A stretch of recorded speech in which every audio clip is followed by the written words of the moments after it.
Yeah, we'll talk about that. We'll talk about the Packers super duper quick because, it was kind of a big game last night. Yeah.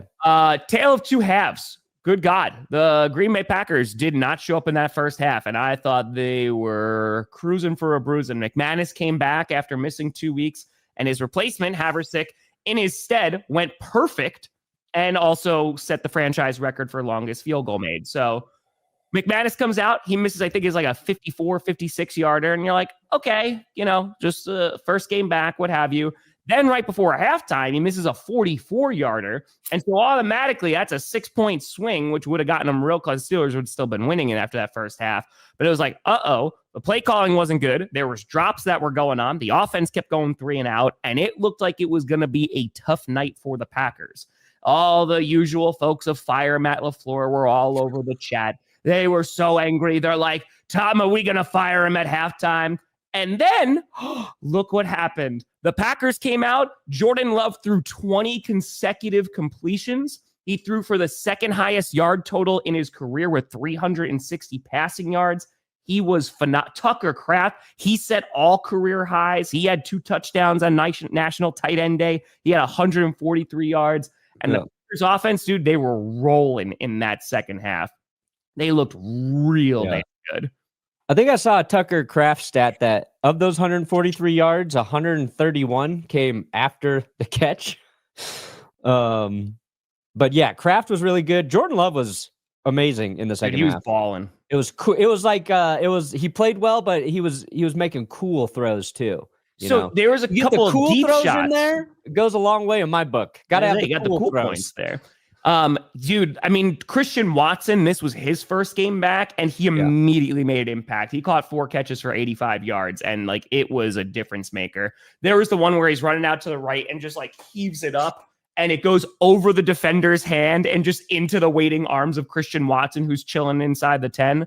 Yeah, Love played a hell of a game, and the defense, Keyshawn Nixon, man, in that first half was bad. He had defensive pass interference. He allowed the touchdown. He had muffed a punt, and they pulled him immediately from punt returning duty.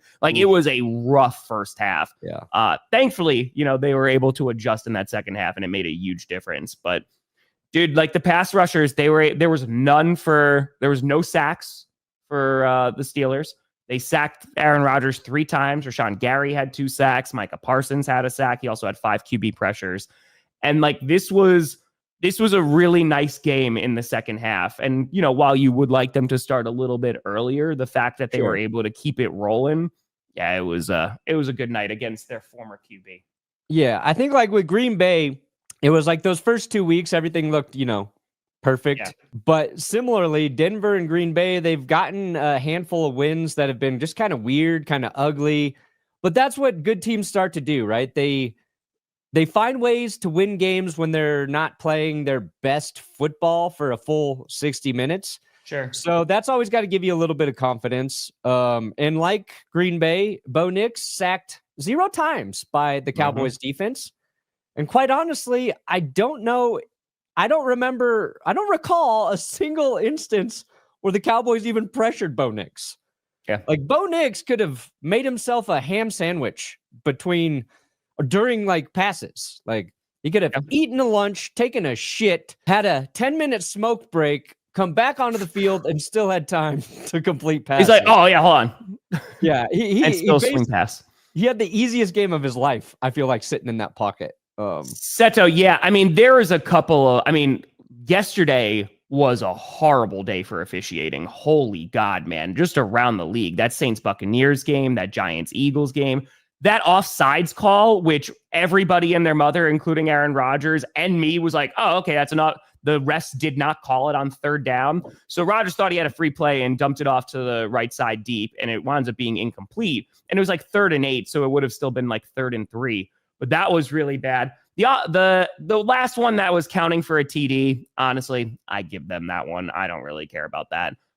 They're talking about the offensive pass interference for Tucker Kraft. That's after the defender runs into him. So I actually like the fact that there's no call there. But that offsides one was absolutely egregious. That was terrible. But the Steelers, Tree and I were talking about it after the game, the Steelers just did not show up in the second half, man. Their defense was not getting any pressure on Jordan Love, and he was able to do whatever the heck he wanted. They started getting the run game going with Emmanuel Wilson, which was really nice.